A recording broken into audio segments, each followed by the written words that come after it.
Muy buenas tardes, amigos. Es un placer enorme estar nuevamente conduciendo la historia que nos vincula desde Radio Cinet en su frecuencia 105.9 de su dial y desde sus estudios ubicados en Avenida Belgrano 544 Altos de la ciudad de Simoca.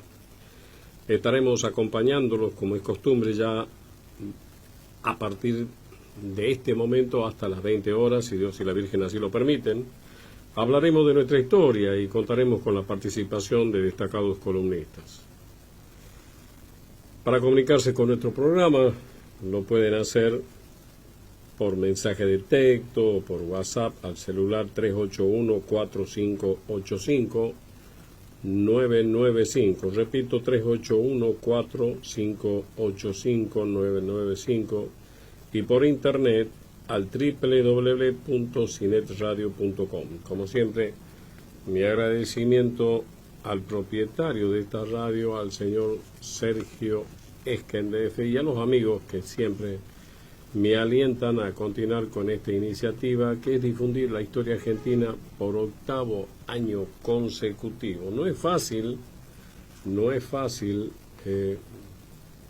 tener o mantener en el aire de una radio, más en estos tiempos, con una vigencia de 8 años, que esto comenzó un 2 de abril del año 2016, cuando los argentinos y particularmente los tucumanos nos aprestábamos a celebrar 200 años de la Declaración de la Independencia aquí en San Miguel de Tucumán, en la benemérita ciudad histórica San Miguel de Tucumán, en la Casa Histórica.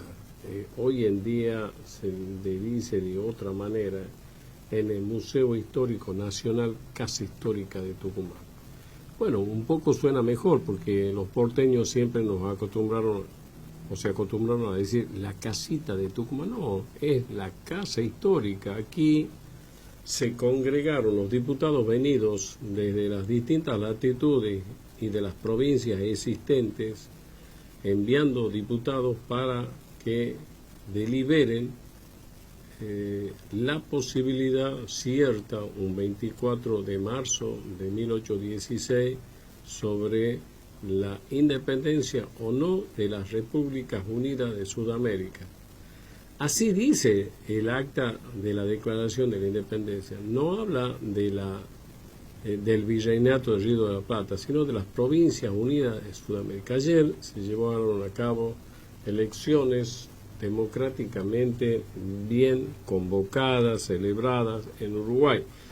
Y yo cada vez que hablo de Uruguay, cuando alguien me cuenta, me da esa cierta nostalgia y esa instancia de pesadez por el hecho de que Uruguay era nuestra, Uruguay era una provincia más de la Argentina.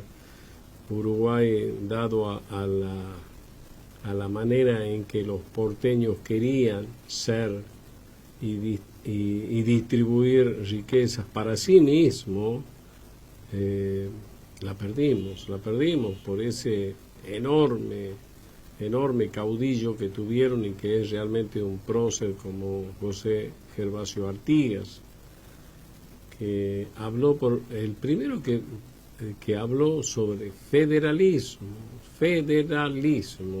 que significaba que Buenos Aires podía tener el puerto, pero había que distribuir a las provincias.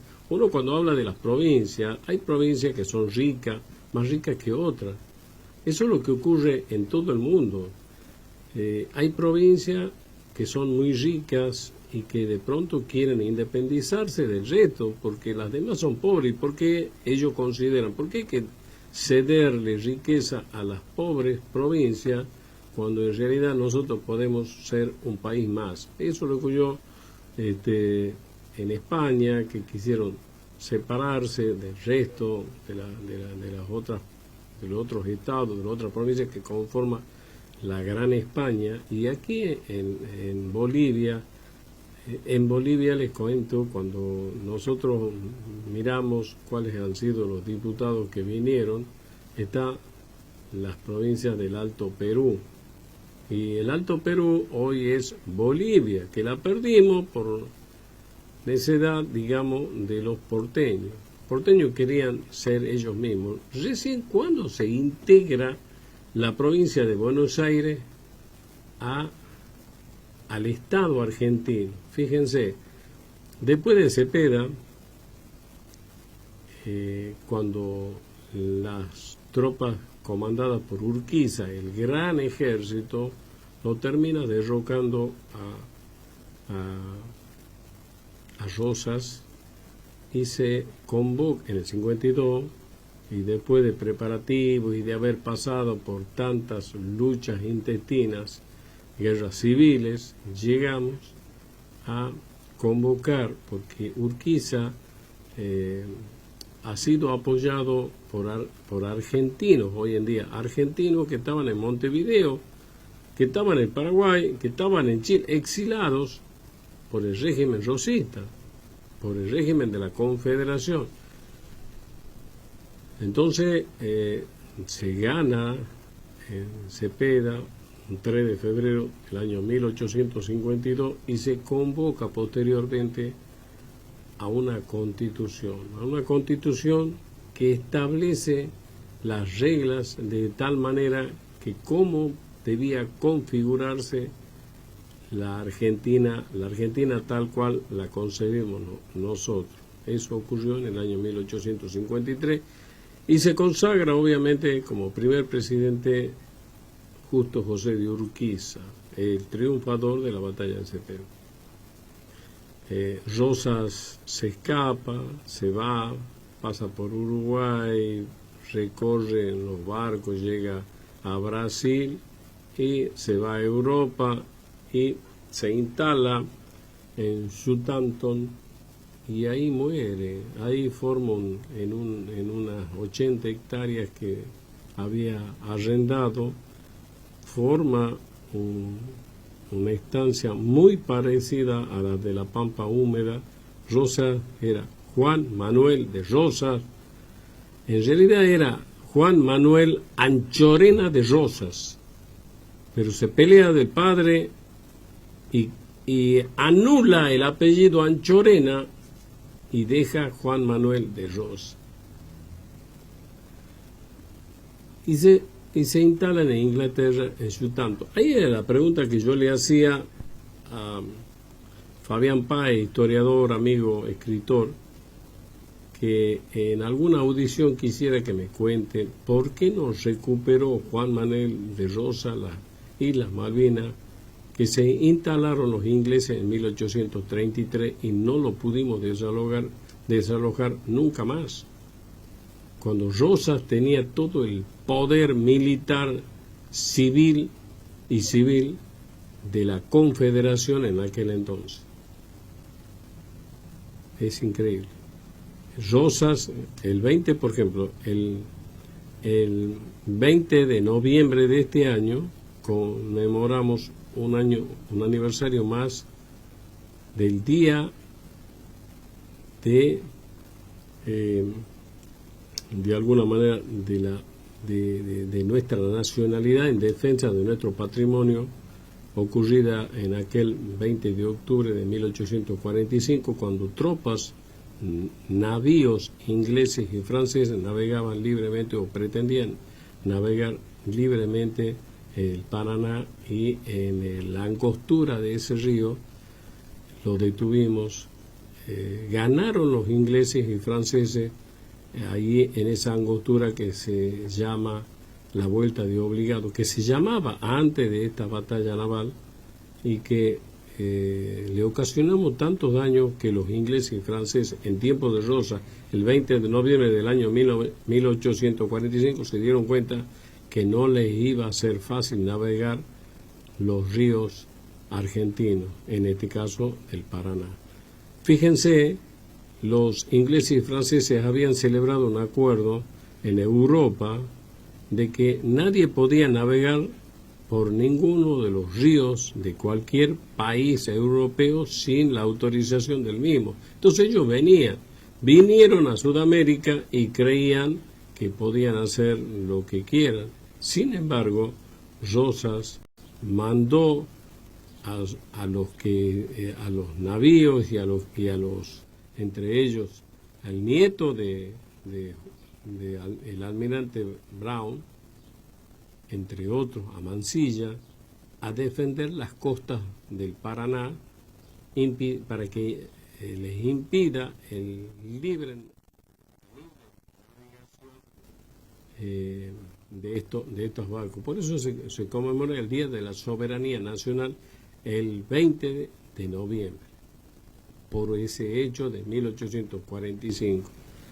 Y por eso, más allá de la discrepancia que nosotros tengamos con Juan Manuel de Rosas o de lo que la historia lo enmarca como un dictador, como un tipo cruel en la toma de decisiones y en su forma de gobierno, como quedaron grabadas en el libro de Esteban Echeverría, La cautiva, y como bien lo señalaba Sarmiento y Juan Bautista Alberdi. Juan Bautista Alberdi es muy tenido en cuenta en estos tiempos, pero eran adversarios feroces contra Rosas. No obstante eso, ocurrió este episodio y era como que nos hermanamos, tal como todos los argentinos de aquel entonces. Y cuando yo digo argentino, no nos decíamos argentinos en aquel entonces. Recién en el año 1860, cuando asume la presidencia un nuevo presidente, recién en 1860 se habla de República Argentina. Se sanciona en 1853 sobre las bases del libro escrito por Juan Bautista Alberdi, y después se la reforma esta constitución en 1860, y de ahí se incorpora primero a la provincia de Buenos Aires y segundo se le establece ya el nombre de República Argentina. Antes era Federación o Confederación de Repúblicas de Sudamérica. En 1860, cuando se reforma la Constitución, sancionada en 1853, recién se pone en vigencia el nombre República Argentina. Y a partir de ahí comenzamos a transitar la historia. Este programa se llama La Historia que nos vincula. Y realmente para mí es un placer tener la posibilidad de difundir la historia, no solo la historia que nos contaron los que nos legaron la historia oficial, Mitre, Sarmiento, Rosa, no Rosa, Juan Manuel, sino otros Rosa que escribieron y que nos enseñaron en la primaria, en la secundaria. Hoy en día se habla del revisionismo histórico y hay muchos detalles al respecto. Los que escribieron la historia oficial tienen páginas importantes, porque no se sabía cuál iba a ser el padre de la patria, Belgrano o San Martín. Y cuando comenzamos a transitar, muchos consideraban que era Manuel Belgrano, el general Manuel Belgrano. Pero los porteños hicieron mucho a favor y muchas veces nos sometieron a instancias de interpretación histórica que hoy en día la debatimos.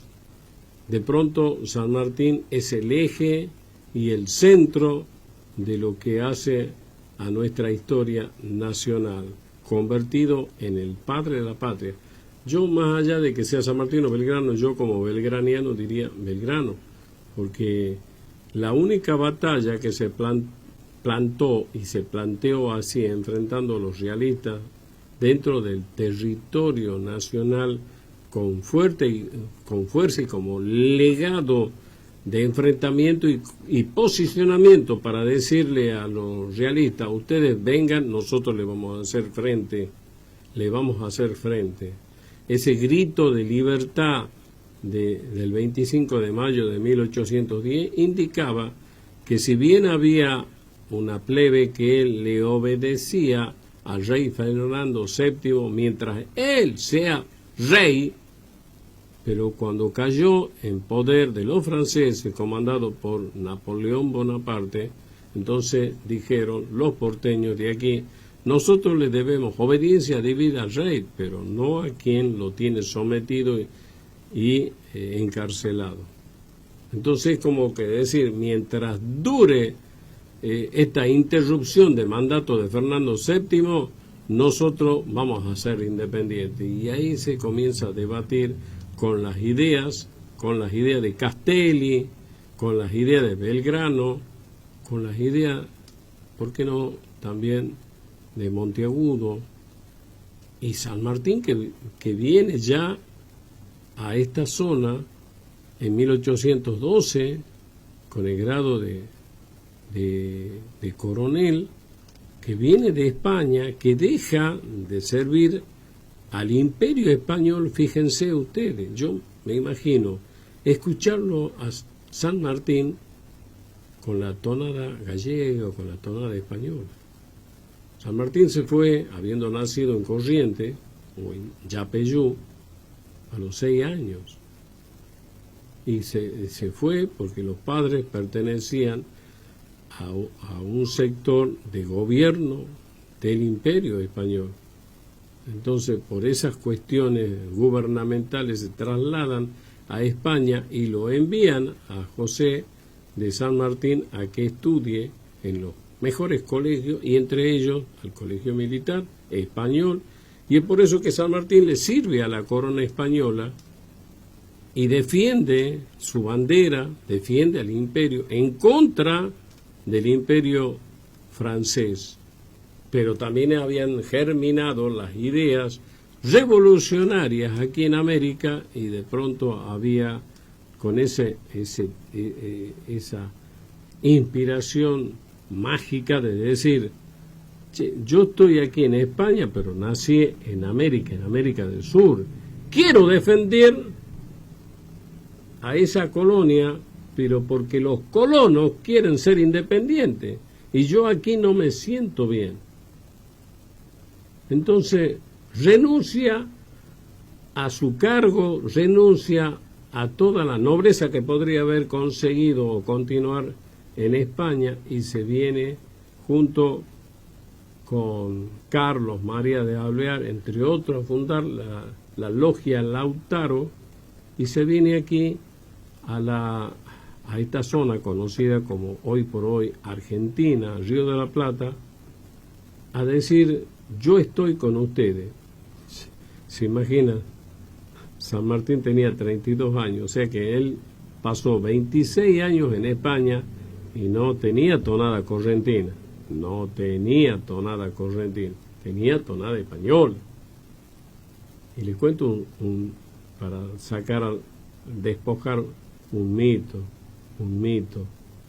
San Martín era más bajo que Belgrano. Belgrano era mucho más alto, era de tono colorado su piel, era medio rojizo su jopo. Saavedra, que nació en lo que hoy es Bolivia, y ahí se formaron todos nuestros próceres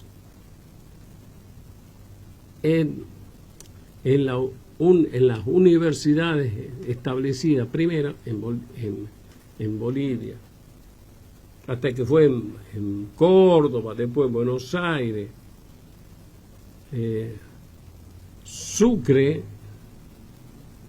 Ahí en esa ciudad, la ciudad de los 4 nombres, o sea, ahí se formaron. Saavedra fue boliviano, Moreno se educó en Bolivia, Castelli se formó en Bolivia.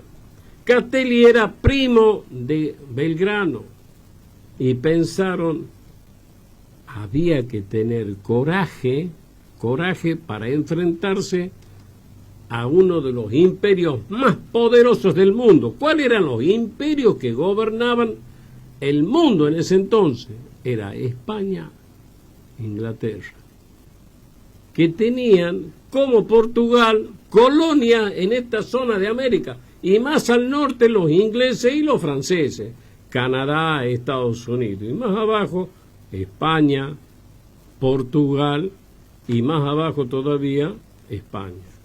Había que tener coraje para decir, nosotros tenemos que ser libres, y así lo pensaron Martí, José Martí, Belgrano, Monteagudo tucumano, que hay mucho por conocer de él, Monteagudo, Castel.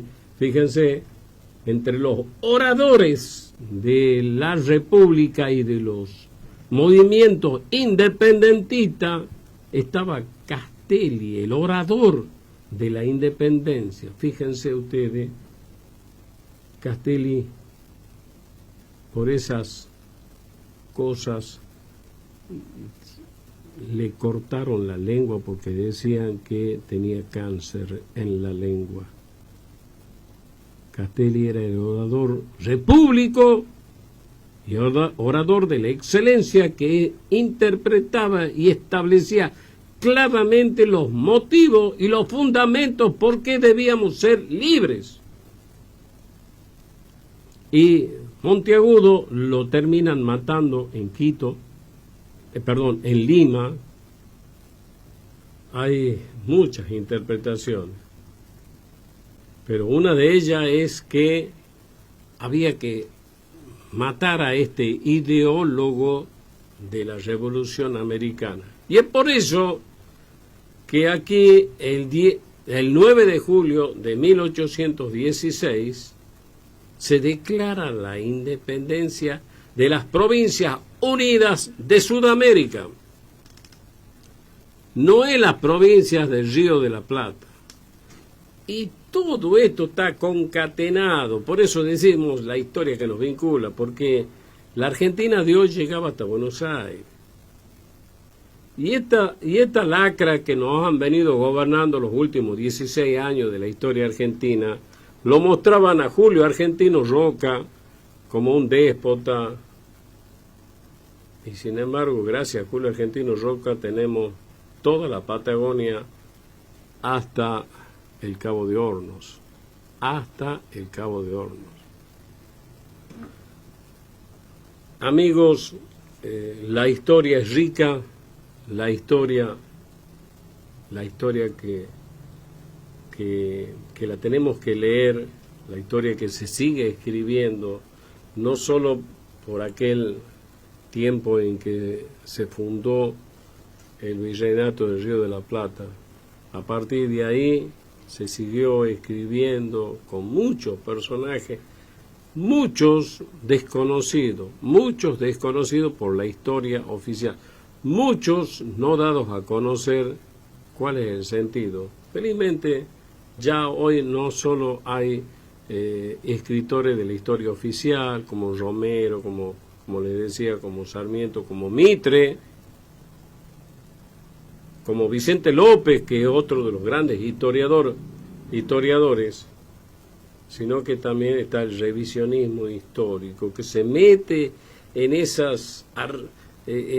con esos artilugios para decirnos qué sucedió. Hay tantos personajes. Y la historia, como decía alguien, la historia se hizo así.